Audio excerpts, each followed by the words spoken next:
Hi, everyone. Welcome back to It's All Light. I'm your host, Natalie Baugh. And today I'm a little nervous, but so excited. We have Julie Balkman back, the dating coach. And it's going to be a very interesting episode because will you tell us why, Julie? What's going to happen today? We are going to coach you Exciting stuff. around your commitment issues. Yay! Woohoo! I was like so hesitant for this, but we kind of briefed before, and I'm ready to talk about this because I know it'll only help me and help others. So I'm excited for this. A little nervous, and I'm an open book, so this will be exciting. Good. Yeah. I think this is a good time to acknowledge anyone who is willing to be coached. It takes courage. Thank And you. showing up on the podcast publicly coached, double courage. Thank you. I think it's just helpful though, and I'll definitely benefit from this. So yeah, commitment issues. I don't know if that's just something I've labeled on myself.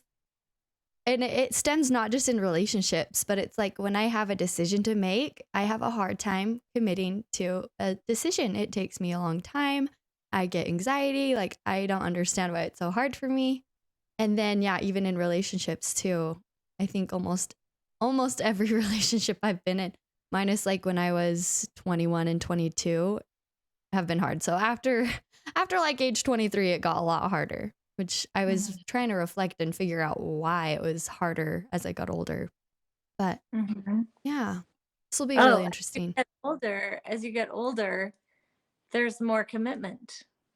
That's true. That's true. Duh. There's the answer right there. It's because it's Yeah. becoming more real of what this commitment means to me, huh? More commitment, more responsibility, more. Mm-hmm. Mm. Yeah. Okay, so Natalie, are you Yeah, ready? I'm ready. Let's go.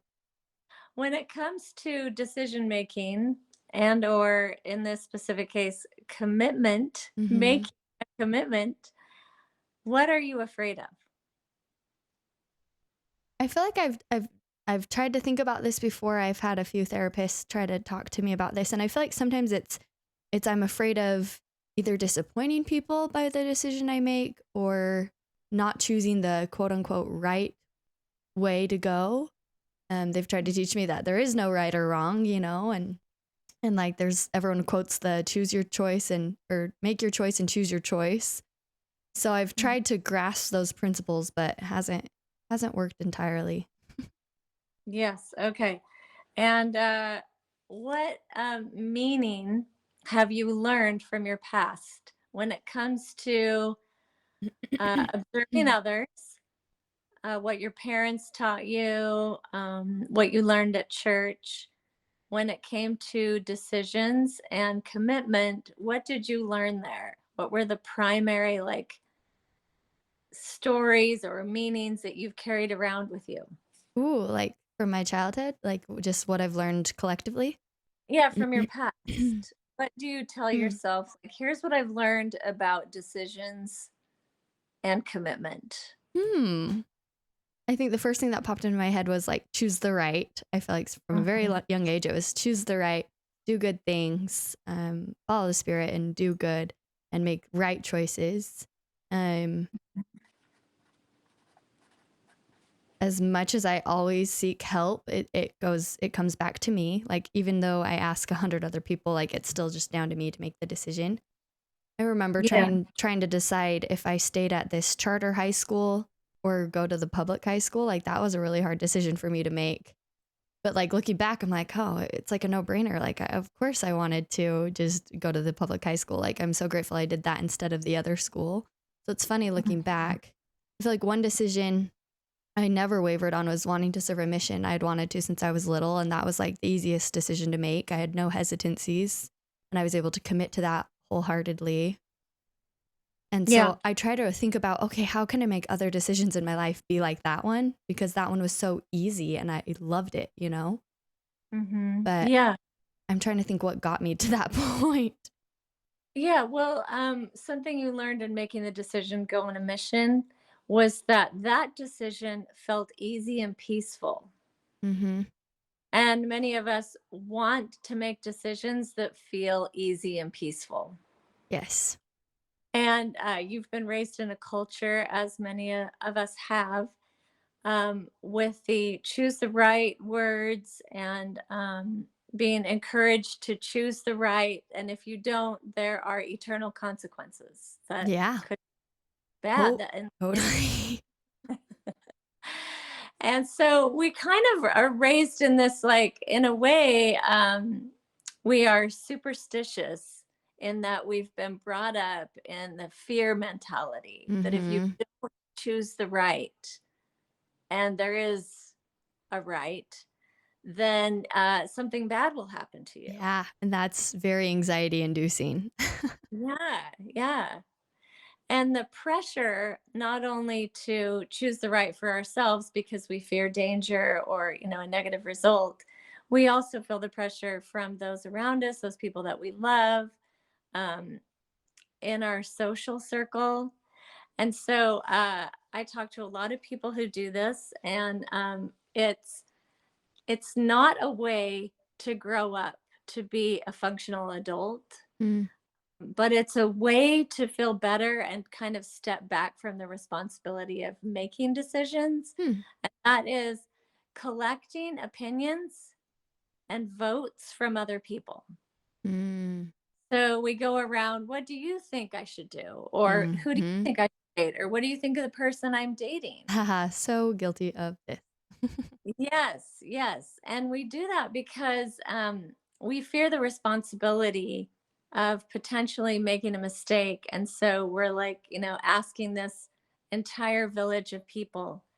And then we tend to sort out and pick and choose, who we're going to. Mhm. It adds to the stress and anxiety of making a decision, though, because often we feel pressure to do the things or receive the opinions and apply what other people are telling us to our lives because Mm. we owe them something. I have been in that spot 1,000 times. Yes. Mainly with my So, family, because I always go to them to talk about my decisions, but it's still I don't know, it's just hard sometimes. yes, yes. And as young adults, you're in a space where a lot of people around you function as your audience, Mm. are the do-gooders, the meddlers, the gossipers, the drama seekers. Um, Mm. they they want to be seen as some type of authority or knowledgeable person. And what you actually need is to pull back and exercise your decision making muscle because that's how we grow, that's how we progress, and that's how we Mhm. learn. Right. And so, with people who commonly are asking for lots of opinions and votes from other people, I usually suggest pick one trusted person. Mm. If you really need to ask someone and talk to someone, pick one person. Okay.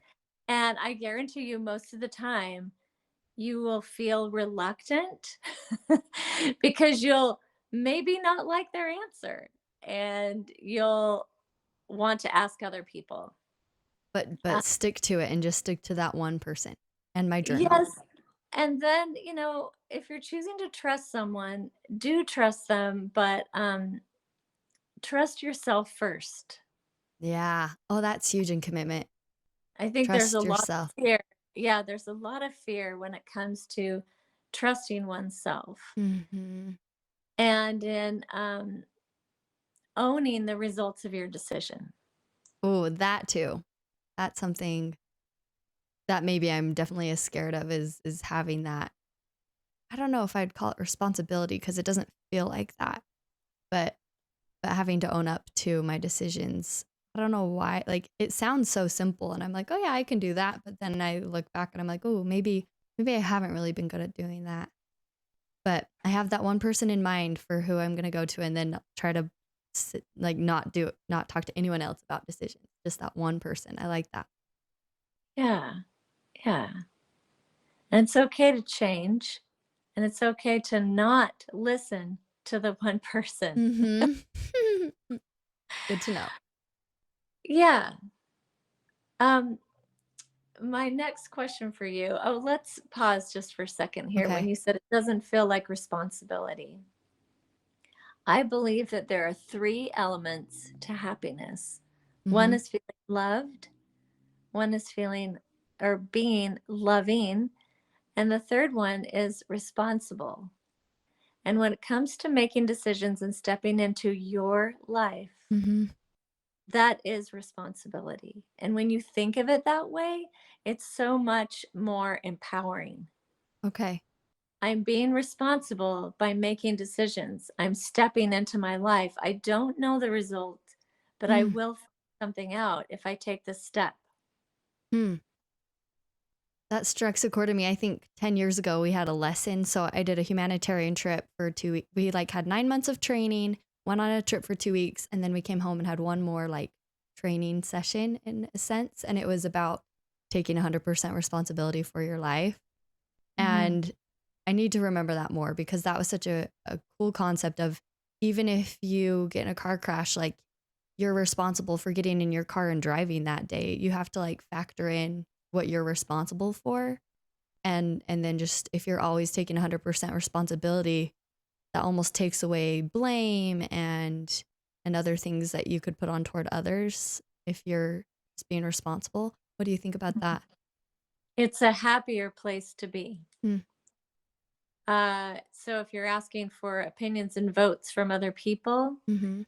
trying to step back from responsibility.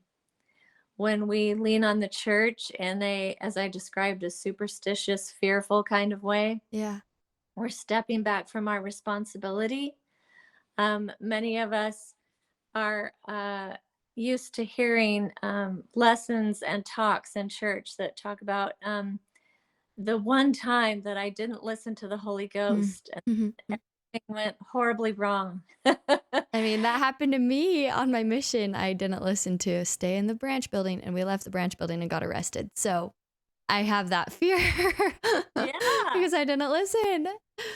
And so then we get really stuck in that, is this the Holy Ghost? What if it is and Oh, I don't listen? Then a bad thing will happen to me. this happens to me way too many times. And sometimes I get better at it, but then sometimes it like comes back and I have to like kind of walk myself through like it's most likely anxiety Yeah, telling me that's these a really things. hard one. Yeah, is this anxiety? Is it the Holy Ghost? Yeah. How do I know?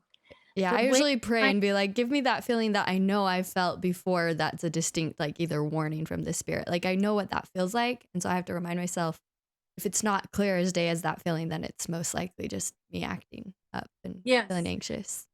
Well, everybody has their way of sorting that out. Many people bring that up when it comes to coaching. Hmm. What is the difference between anxiety and listening to the spirit? And I think a lot of it has to do with oftentimes there it's clear, as you said, like oftentimes it's obvious. Yeah. Um, as the fear escalates, it's more likely anxiety. But I think the important thing here is if you feel confused, what is the next right step? What is this Mm. right step? And people are like, I don't know the right step because I want to choose the right and I don't know what's right. And how can I take the next right step? Take the next step Hmm. and find something out. Find something out is the next step. Find something Yeah. out. What can you find out if you take the next step? I think that's helped me in dating. Like with committing, it's like, okay, if I do this, then it doesn't mean I have to know I'm going to marry someone if I choose to date them, but it means that I want to see what it's like taking a next day and the next day. And I feel Yes. like it's been getting better and better as I just kind of work through my hesitancies, but then again there's always opinions of others like, "Oh, if you're hesitant and it's only been 2 weeks, that's usually an indicator that it's not right and you should trust those feelings and not break people's hearts if you're already not feeling it that early on." And so then I'm reflecting on those thoughts and then my own thoughts and I don't know, it's super interesting. Yeah. Yeah. Um, as you talked about the peace and the ease of making a decision to go on a mission, I think that if we tell ourselves that a decision is right, if it feels easy and peaceful, then we will miss out on a lot of important things in our lives because some of the most, I Mm. don't know about you, but I think some of the most important decisions I've made in my life have been made with a lot of fear and unsurety and confusion and a lot of just thinking and puzzling things out and not feeling sure about what my choice is. Kind of like taking myself on that ride of like, I can face my fear and do this anyway because it's what I want. Yeah. Instead of Hmm. thinking, because this is so hard and scary, it must be wrong. Hmm. So this leads me That's to so many interesting. comments as that apply to you. Have you made any decisions in your life where you feel like, oh, that was such a good decision. I'm so glad I decided that, even though I was scared to death. Mm. Yeah, as you were kind of describing that, I was thinking about, I mean, choosing a job. I was offered two jobs the same day and I had to pick between them. I'm like, God's just going to keep giving me these scenarios until I figure it out. There's always two to choose from. My dad's like, hopefully you don't have two guys proposing to you on the same day because that would be impossible for me to pick one, probably. But I don't think that's going to happen. Um, but yeah, picking between my two jobs, I was just kind of scared either way. I think I did feel more peace toward the other way, but my sister was like, you know, you're feeling anxious, but like the job I chose, she's like, that's what you wanted in the first place. The other one came up after, and she's like, maybe just stick with that first thing you wanted. And then I just kind of, my sister encouraged me and I just did it. And then I just had to move forward with that and text the other people saying, I'm so sorry, no, or give them a call and stuff like that. And it was still so scary to tell them no and to tell the other company yes because I didn't feel so set with this other company.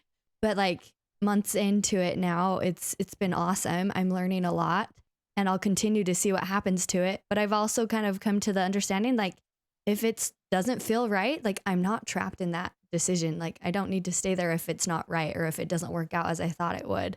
I mean, so far so good, but I think I've come to peace with making it the right choice and then realizing that I don't need to stay in it if I don't like it.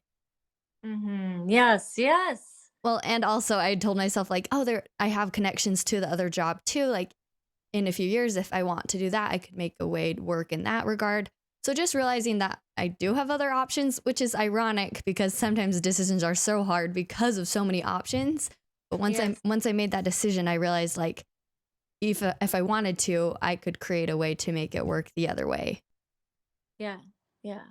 So you're bringing up a really important part of something is that is completely connected to commitment issues, and that is the feeling of being stuck.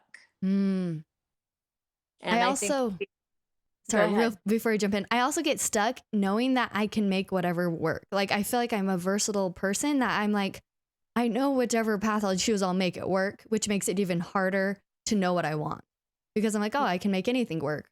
Like my dad always jokes about arranging my marriage, and I'm like, I could probably make that work, you know? Like I trust my parents' opinions, and if I was arranged in a marriage, I'd make it work. And so it's like it's funny that I agree with that idea. But what were you gonna say? Well, if you could make it work, then the commitment issue would be fear, and the fear is a loss of freedom. Mm. And what freedom would you be losing? And Mm. so for you, you're saying that even when I'm afraid, it's easier for me to make a choice if I know I'm not stuck. Yeah. Yeah. So if I can make it work is kind of opposed to the I'm stuck.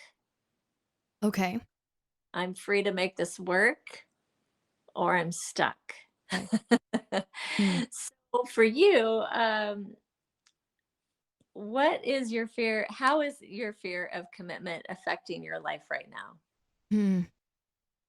in this very moment? In this very moment, I feel like I'm in a relationship and I'm growing in commitment, and I feel like I'm trying to teach myself how to be committed, and I'm trying to let that transfer into goals and intentions that I have in my life and committing to those. And I try to remind myself of those successes. Like, I guess with bigger things, like I made a choice to serve a mission and I did that and I stuck with it and that was my commitment. But like with my marathon training, I feel like part of me does those races because I commit to a training schedule and I stick to it 95% of the time. And then I accomplish something at the end of it. And so I see how my commitment prepared me and then Mhm. got me to that end point.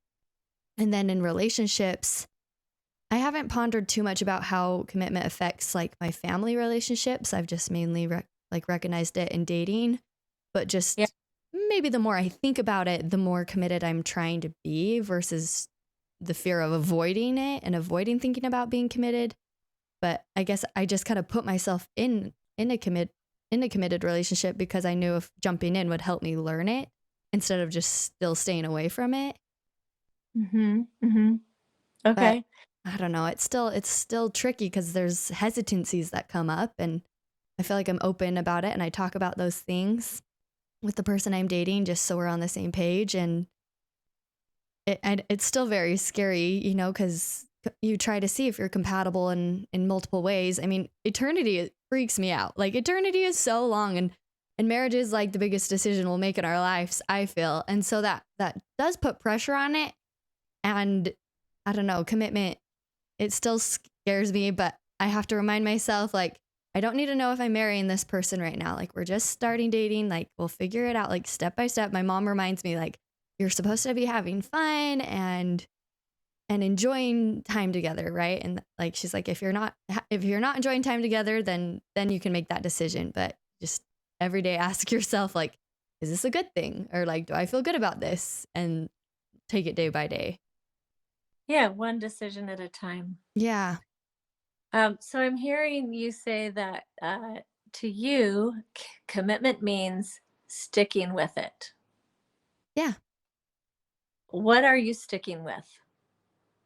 My decision to be with someone, my decision to get to an end point maybe, Hmm. which if I put that in dating, I guess that end point is marriage, which sticking with the relationship, you know it could lead that way or not, and I think it's scary because I don't know if it's going to lead that way or not. Yeah, I'm still trying to be committed Hmm. and in hopes that that will lead me to know whether I want to keep going or not. Okay, so what are some things in the relationship that you're committing to? I commit to what? To the person first and foremost, and I feel like the relationship I want is just to look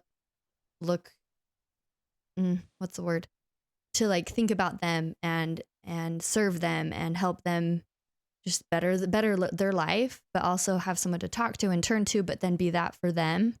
So committing to that person means letting go of other options. It means focusing on them almost entirely. I mean, obviously yourself, take care of yourself, but also just you're dedicating and your time to that person and talking to that person and being with that person and you're committing to that versus other things. I think you can have a blend of course you need your social time and friends with your like time with your girlfriends and family and things like that, but it's starting to blend when you commit to someone. I've been noticing that. And then Hmm. that takes precedence, and I've noticed that with my married friends too, and I'm happy for that, you know, like when they've dedicated their time to that person because they're committed to that person. It doesn't mean they have to cancel everything else out in their lives, but it's understandable that that's where their time and energy goes is that person in that relationship because they're committed. So I guess that's how Hmm. I view that. Okay. So you're saying that I'm committing to a person and that person becomes a priority in my life. Mhm. I'm committing to a partnership. Hmm. Yeah. Oh, I like that. Mhm. Okay. Okay. And then you were talking about the word avoid, Mm. and that in commitment, avoiding commitment is like resisting. And I believe that there is wisdom in resistance. Oh, interesting. Tell me So more. Do you want to go there with me? Yeah, I'm curious. I don't understand this. Okay, so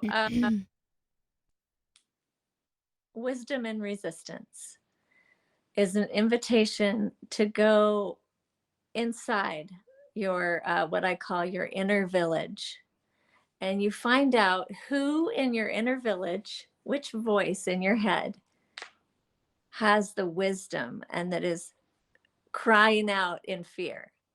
Hmm.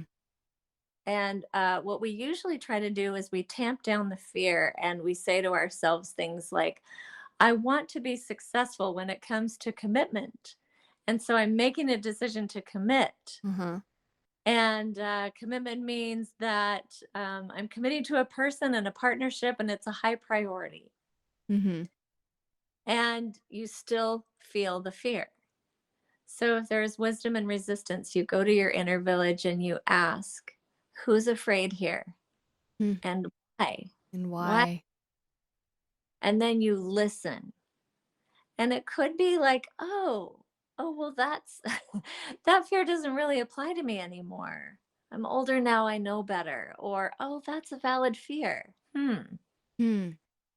Like, my fear could be compatibility in certain areas, right? Like, in a relationship. And Well, then yeah, sometimes I realize, oh, like, that thing we're not compatible in isn't a make or break it for me. It's just something we're different at. right. Like this thing doesn't matter, or maybe it does. So I like to think of Mm. fear, especially when we're consulting with our inner village. I like to think of fear as a child. And when a child is afraid, you listen and you respond and you find a way to communicate to that child that, oh, this is nothing to be afraid of, and here's why. Or, Shining the light under the bed, there are no monsters. yes, yes. Or, oh, that's a valid fear. Let's take a look at that together. Hmm. And then sometimes to keep the child secure and safe, and to help you do what you still need to do in your life to grow and develop and learn and get the thing that you ultimately want, Hmm. which is a person, a partnership, a commitment. Yeah. Um, you take that child and you say, you know what? You cannot ride in the front seat. You can ride in the back seat, and I'll buckle you in, and I will listen, and I will be here, and I will be the driver. And that's you kind of just saying, okay, you're with me, you're in the back seat, I hear you, Mhm. and I'm choosing to be the driver and the decision maker of my life. Hmm. Hmm. And as we drive in this car, we don't know exactly what's around the corner. Hmm. So not letting fear drive because then it's like I'll be hesitant forever and never know if I'm making the right decision. Well, I don't like saying right decisions, but if I'm letting fear drive, then those decisions aren't really being made. Versus if I buckle fear in the backseat and make those decisions, then I can sift through that fear and see if it actually is a fear or if it's just Yeah. ideas and anxieties. Well, you know what it feels like, and most people do, Hmm. to allow fear to drive. Hmm. And, and then you're in the back seat going for the ride. Pretty crazy Or, ride. yeah, or we are in the driver's seat, but fear is sitting right next to us. And, fiddling with the dashboard and tapping you on the shoulder and pulling at your hair, sometimes putting their hands over your eyes. Mm, it is When scary. Yeah, when you listen to the fear and address it and recognize that there is wisdom there, then you can move forward Yeah, rather, so fear isn't allowed here in this car. That's not very realistic because most of us have some level of fear, especially when making decisions. That's why, I mean, that's really how we progress, how we learn and grow. It's why we are here. mhm. And that, going back to that element of freedom, Commitment issues have to do with the fear of the losing freedom. Mm. And that many people, when they commit to a relationship and a partnership and a person, they feel like they're losing themselves and that they Mm. show up for that person. Yes, this is hitting a nail for me right here because Okay, I feel tell like me- I'm really passionate about going country dancing and I love it and it's fun to dance with my friends who are good and the person I'm dating isn't familiar with this and I took him dancing and I tried to teach him and I was trying to be patient but it was just like I was with a bunch of friends and I was like, "Are you okay if I go dance with this friend of mine?" And he was like, "Yeah, sure." But then the next day he was like, "No, that was weird for me. I felt weird like I didn't like it." And so he's like, I'm willing to learn how to dance, but I want it maybe in a different setting. Like, and I want you to teach me and I'm willing to learn and do this with you. But for me, it's hard because I'm like accustomed to doing this for 6 years and it's just this thing. And so it's like, that's something I have to, I'm like, I don't want to give up my passion, but I just need to adjust it and learn to do it maybe in a different way with this person I'm committed to because that's my choice.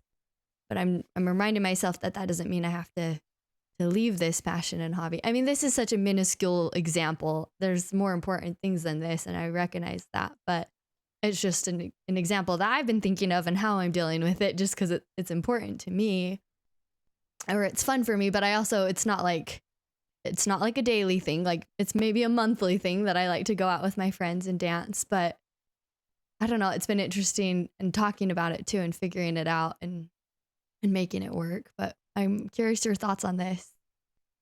Mhm, mhm. Yeah, well, um, I think that this is an example that was brought up because in that moment, or as you reflect back on that moment, you're feeling a loss. I'm feeling a And loss of freedom.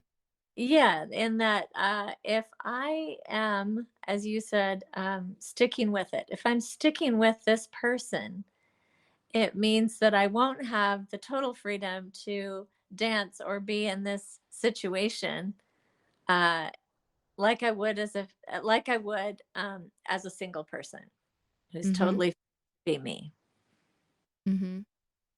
So what you get to do is you get to honor the beautiful, wonderful, unique human that you are with, and that this is a new place for him. He's worth getting to know. Mhm. He's worth taking a step back and going, oh, huh, I hear you. I'm here to teach you. However, I also want to feel free to go dance in the way I've always done before, and I will. Mm. Maybe that's not with you. And if you want to learn how or learn more in a different setting, I can do that too. Mhm. So, what it is showing up for yourself, embracing and choosing your own freedom, and then also honoring his choices. Hmm. He- Hearing that he made a loving request. It wasn't a demand, Mhm. it was a loving request. Would you be willing to teach me? And if so, could you do it in a different setting? Mhm. Yeah. Then recognizing that you get to choose if you want to do that or not.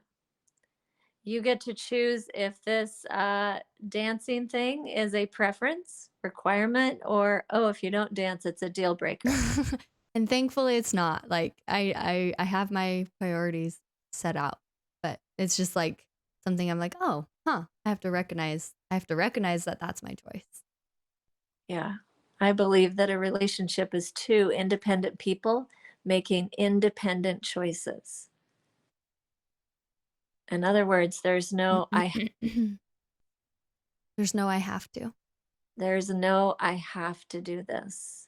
It's more I want to do this, right? The best way to lose desire is to put expectations in front of it. Mm. So, Yeah. the commitment to another person, oh, I need to make this person happy. I need to make this person a priority. This person then becomes representation of a loss of freedom. Uh, Isn't that codependency too, right?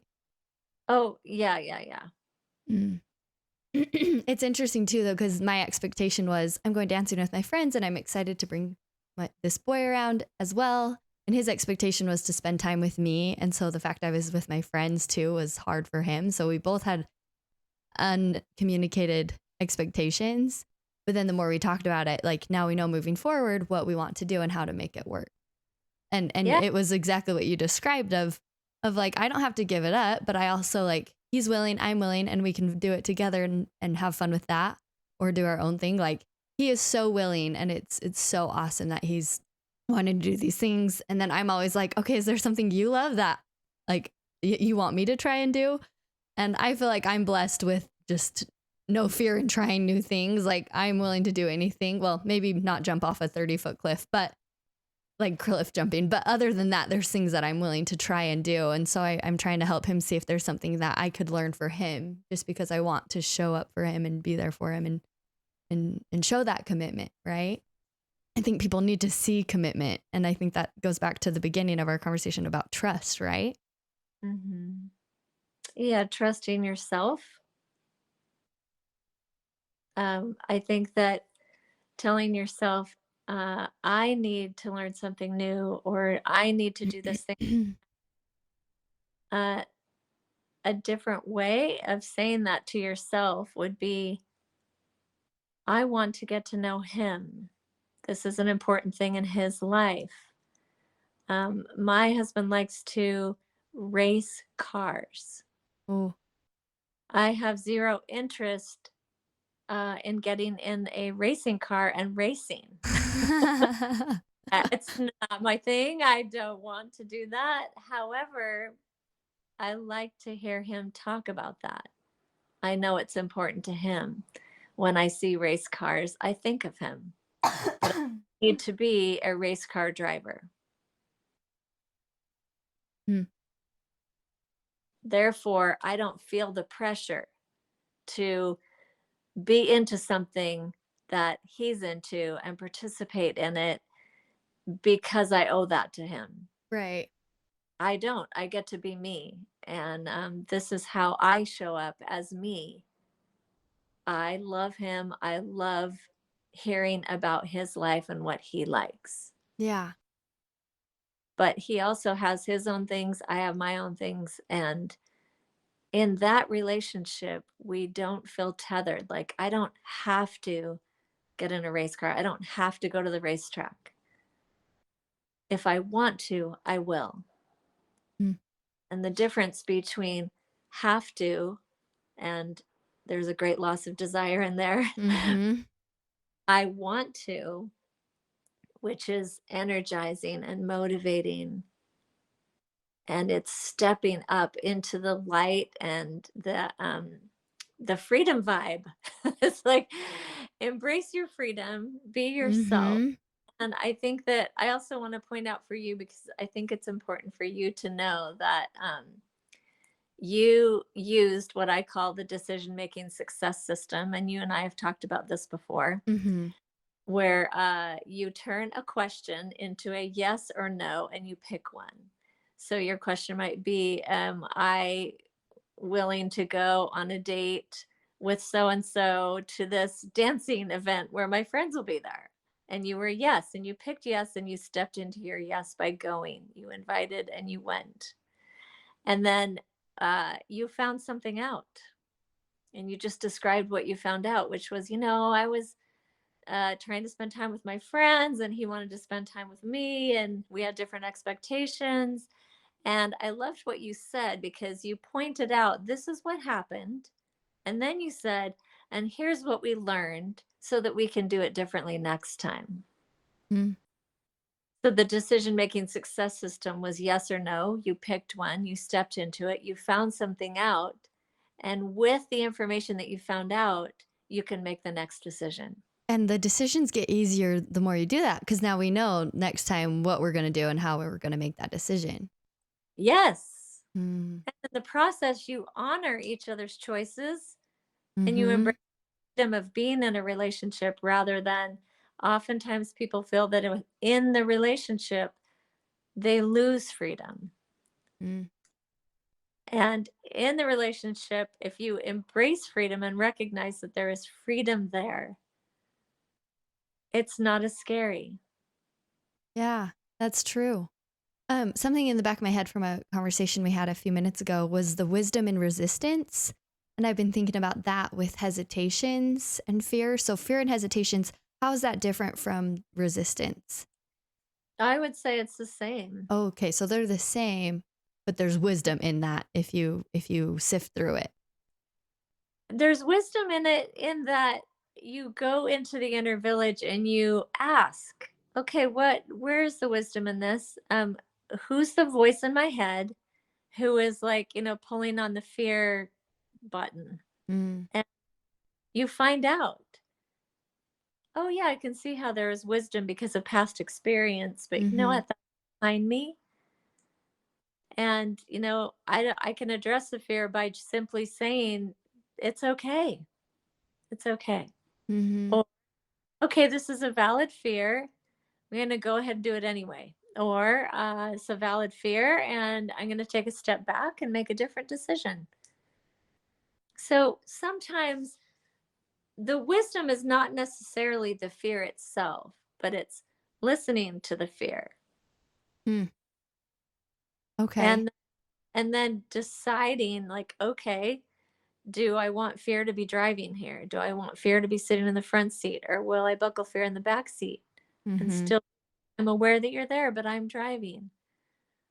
I get to make choices in my life and find out. And rather than a right or wrong, pick yes or no and find out. information, data points. Yeah. And that, we're out here, we're here to make mistakes because that's how we learn. And And I, mistakes are so scary. I think yeah, everyone's afraid of making mistakes. yes, but we can change the frame of mind around mistakes. I signed up for a business academy, and one thing I learned in this academy was they called mistakes sexy. And Mhm. when the teachers in this academy would make a mistake, they would say, "Oh, look how sexy I am," or "Isn't that cute?" And it created this new thought process in my head of like, Mhm. "Oh, good, I made a mistake. Sexy, cool. I learned something. Hmm. I can that out. I can talk about it. I can be open." And it actually creates more freedom to make mistakes, and you get more comfortable with that. Hmm. So long as you're reflecting and learning from them. Yeah, I mean, you can reflect or not, that's your choice. Mm. But I think that that's kind of where the fear is we get stuck in our head, reflecting, thinking, and we Mhm. make a choice. Sometimes the choice just goes away, and it's made for us. Oh yeah, that happened to me once too. Yeah, it happens to all of us. But if we want to like clear the table, and filter out all the noise, you go to decision making is why I am here. Hmm. You Yeah. can embrace the value of freedom and honor your choice and the choice of others. And remember that decision making is responsible, and responsible is happy. Hmm. Yeah. How are you feeling about this? I'm just thinking of other ways I'm responsible in my life and thinking about what my responsibilities are and how I handle them. Uh huh. And I feel like I sometimes associate it with validity and approval from others, which is interesting when because I think I've had a different view on responsibility or I have different different ways I'm responsible and then in some ways that responsibility is connected to like making someone proud or instead of for myself. which Mhm. responsibility is for yourself and taking care of yourself and your decisions. So I Mhm. want to deassociate those from the opinion of others, which is what you were talking about in the beginning, right? Not seeking out everyone's opinion when you're making a decision. Yeah, this is a little different, and I'm so glad you brought it up. This is one of the biggest elements of commitment issues is feeling responsible for someone else's happiness. Mm, Like you need to please someone else. Um, in the book that I'm writing about my dating interviews, there's going to be a part in the book called "Bogus Dating Advice," and I think that although this isn't necessarily for someone who is dating, it totally applies. You've heard this saying before, happy wife, happy happy life. life. Yeah. And I want to say every time a guy hears that, he feels a loss of freedom. And you don't want to enable that in anyone. You don't want to make anyone feel lack of freedom. No, it's not your job to make your wife happy. Mm-mm. That's her job. Mm-hmm. And if we are under that category of the three things, the three elements of happiness, loved, loving, responsible. If you look at responsible, you take that on in a way that is, I am responsible for my happiness. Mm-hmm. And I can contribute to other people's happiness, but I cannot make them happy. That was Satan's plan. Mm-hmm. It's true. And when we can step back from that commitment of making someone happy, making someone proud, trying to earn someone's approval, um, Mm-hmm. feeling like you owe them something or they owe you something. There's all this stickiness when you take yourself outside of your responsibility zone. And I think that, Natalie, for you, and I can totally relate to this, um, many of us have been taught and raised and live in a society of people pleasers. Mm-hmm. And we get a lot of what I call imitation love from people pleasing. And it feels good. And it feels like we are being responsible. We Or feel so responsible when we make someone else happy or pleased with us. or you get approval by doing that from someone too. At least for me, Yeah. I seek approval of others way too Oh, much. yeah. It's just absolutely a high. And you Mm. want to get a hit for your addiction of people pleasing. And I do not say that lightly. I would call myself the president of the people pleasing club. You can be vice president. Yeah. I will be the president. And it's like any addiction, you go for the hit. Hmm. Interesting. Where's my next high going to come from? Hmm. And if you and I were to meet in our people pleasing support group, we would stand up and say, "Hi, I'm Julie. Hi, I'm Natalie, and I'm a people pleaser. And it doesn't make me happy. Hmm. And it's a lie." Hmm. I feel like I've only labeled myself a people pleaser a few times, but I feel like I'm not. But I think that might be the problem in and of itself. Is not really recognizing that I am a people pleaser. Denial. People pleasing. Oh, yes. But I don't know. I'm trying to reflect on times that I've been a people pleaser and if I am still and how I am because I'm sure I am. I just haven't thought about this in a long time. I don't know. I think people pleasing for me is more of doing something to get the approval of someone, which is Yeah. people pleasing. So, Yeah. And mm, I'm not inviting you to get rid of it. I don't really feel like that's possible. hmm, But if you notice you're doing it, you can make a different choice. mm. Like, am I trying to win someone over here? Am I trying to get their approval? And if so, why? If What am so, I why? Yeah. Is my identity attached to the approval of others? If so, why? Hmm. That can help the confidence crisis too, right? Because then you're just more confident in what you're doing and what you're responsible in and the happiness you're controlling for just yourself and no one else. But I Mhm. like how you said you can still contribute others' happiness because I feel like that's my goal is to just try to uplift others and bring happiness and light to others. I mean, Absolutely. part of the reason I have this podcast, but you have to take it to the door, but you can't push it through. Like people have to accept that on their own and happiness too.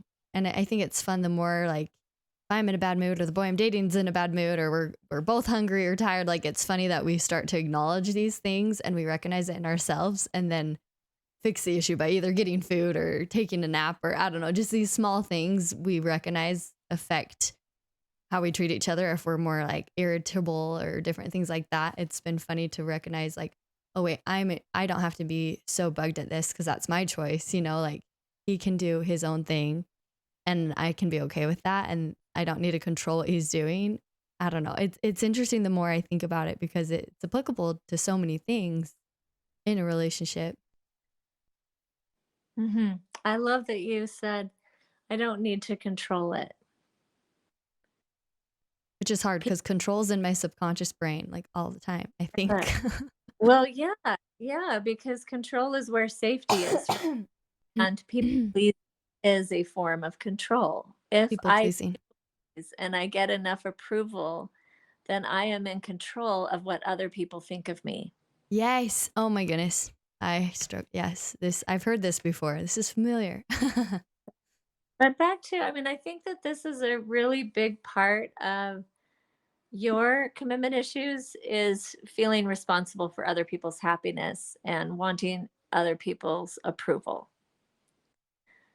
And, when you talked about food, I was reminded of a couple that I was coaching.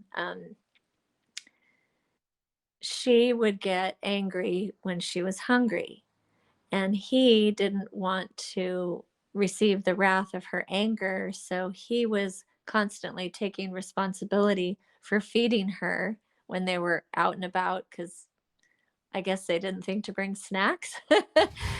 And, before the anger would escalate, he would be scrambling around to find food to feed her. Mm, And in the pattern that they were living in, these newlyweds, he had been taught happy wife, happy life. mm, And his job to make her happy. And one of the ways he did that was he was taking on the responsibility of feeding her, mm. Interesting. making sure she had food. And honestly, I was reminded of like, maybe a wild animal in a cage and you're throwing meat in the cage so they don't bite your head off. Mm-hmm. And so one thing that we worked through is like he had a lot of training in his life to be a really good people pleaser. And she was approving of his people pleasing. She loved it. She's not going to stop him from trying to please her. Mm, The dynamic in their relationship, they kind of lost desire and chemistry because in his people pleasing habit, he was not showing up as himself and making choices for himself. And it was mm, unattractive to her. yeah. Everyone's attracted to a confident, responsible, driven, yeah, person.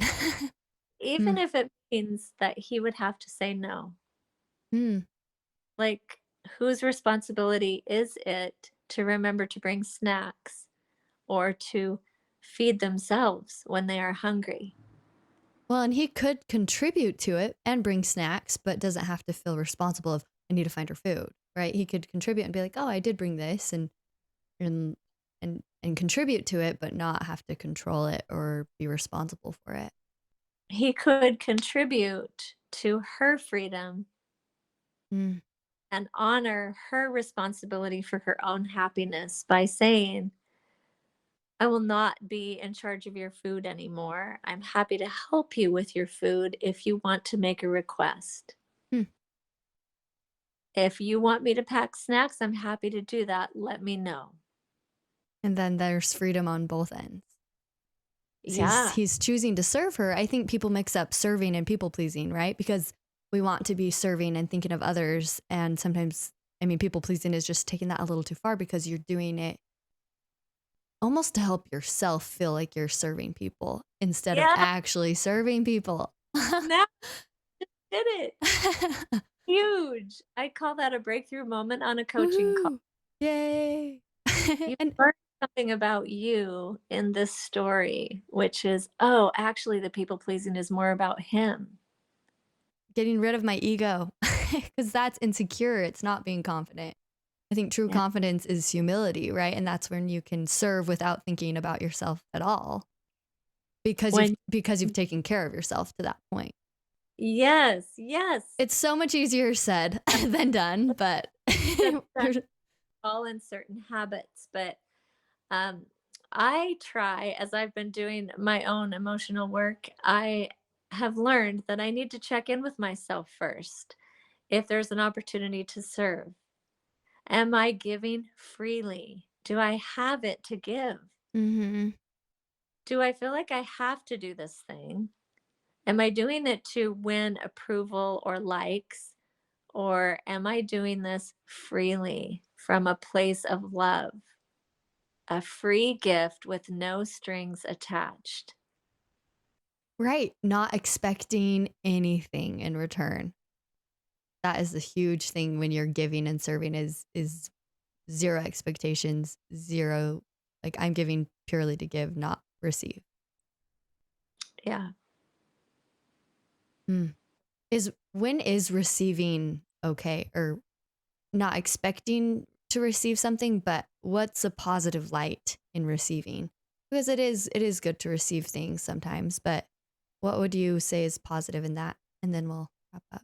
But Oh, I say if someone gives to you, you receive it. And the best way to receive is say, thank you. Thank you for the gift. And their motivation behind how they served, or in what way did they serve you, or help you, how they contributed to your happiness and why is none of your business. oh, If they, interesting. yeah, you get to Hmm. receive. I think I was once taught to question that and try to find that out, but I like just being able to say thank you and receive because then they can sift through whatever they need to on their own. And you don't have to Yeah. be in control with why.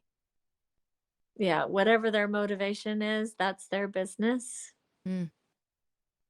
I feel like unless you're in like a super committed relationship too, where you want to understand each other better, then you can dive into the meaning behind things and talk about it because I think that's important to know at in some point, right?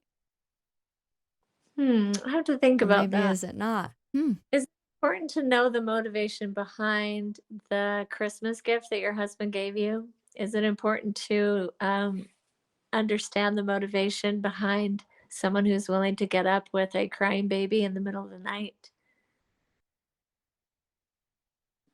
No. Interesting. The I mean, baby doesn't care. The baby cries. Someone comes and feeds the baby, hmm. changes the diaper, puts the baby back to bed, and the baby doesn't say, "Why are you doing this?" But it matters for that person to know their why. Um, I think if they can just check in and know that they're giving freely. Like Hmm.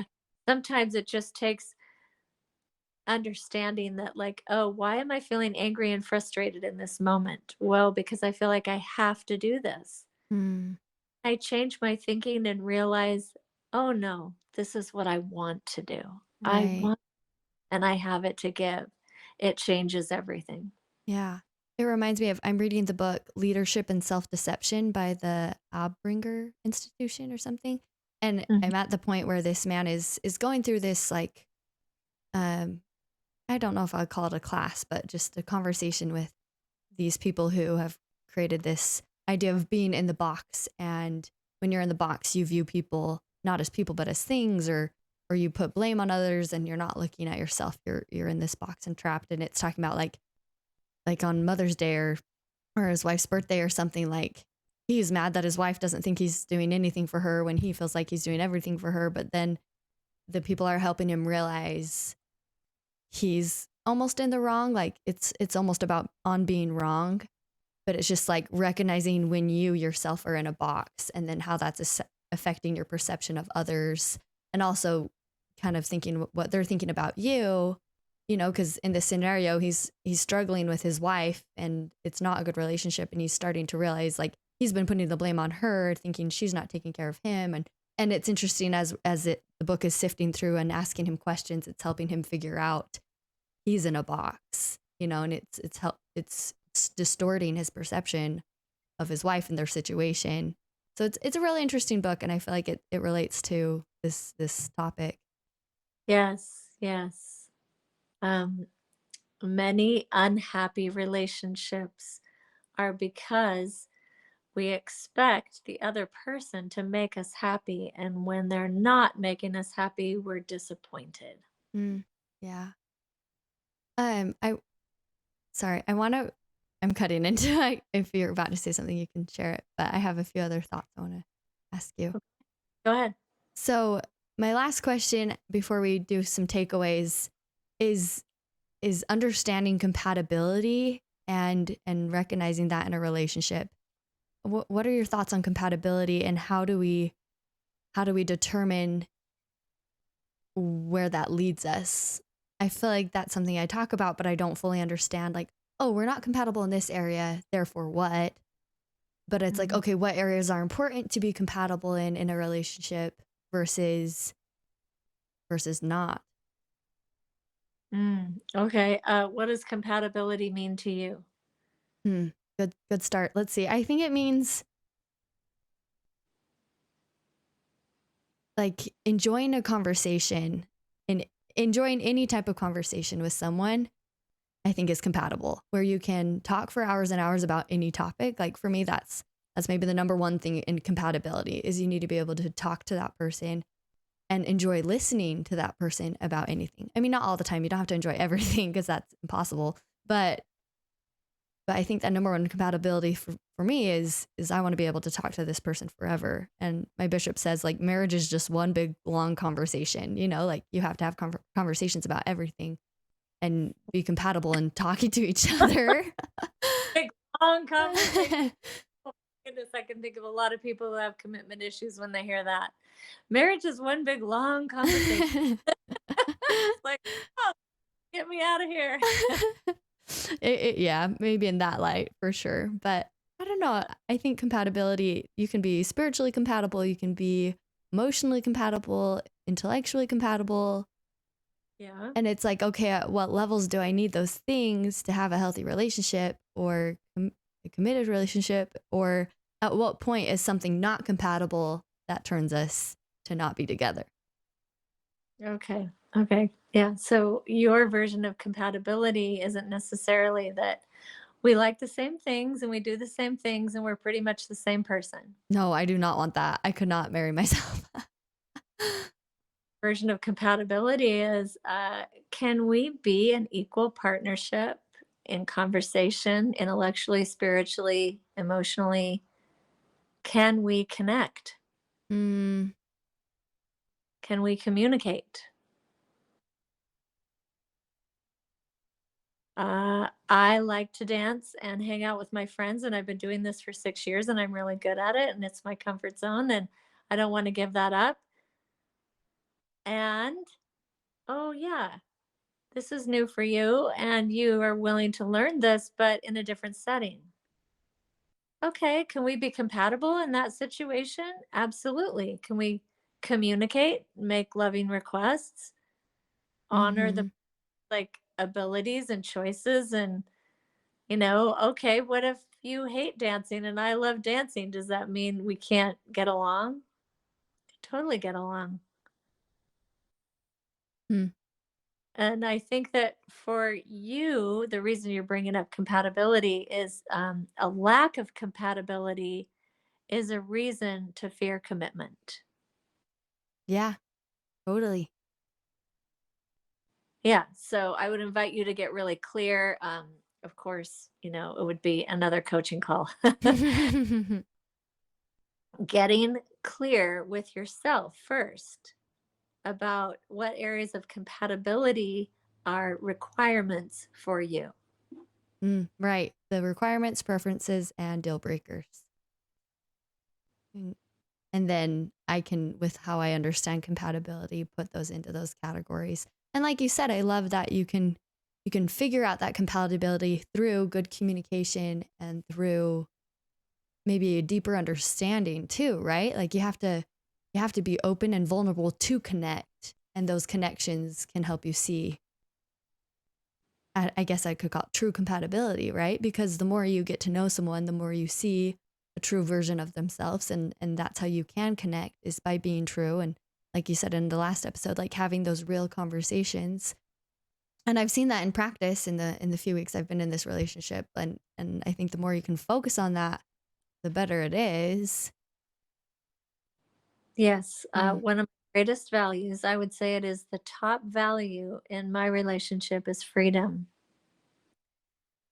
Free to be you mm, and in the freedom of another.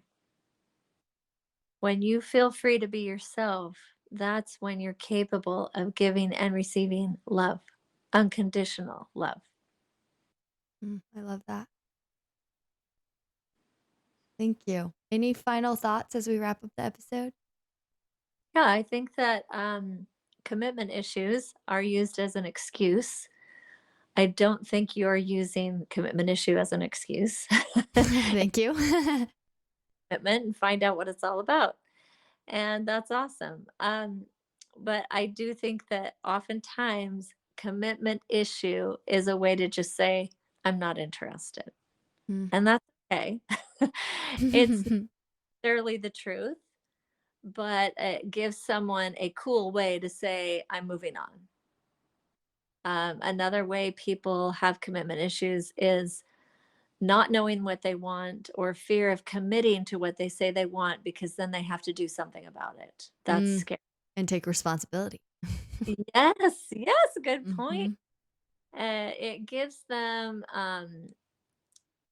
the freedom to escape the expectations of themselves and others. Right. Like if I think everyone has that expectation they want to get married, right? Yet it's so hard for people to get into these relationships and actually get married. And I think that kind of goes down to it does take responsibility and it does take work. Relationships take work. And I think people sometimes are scared of that work because they're Oh, comfortable.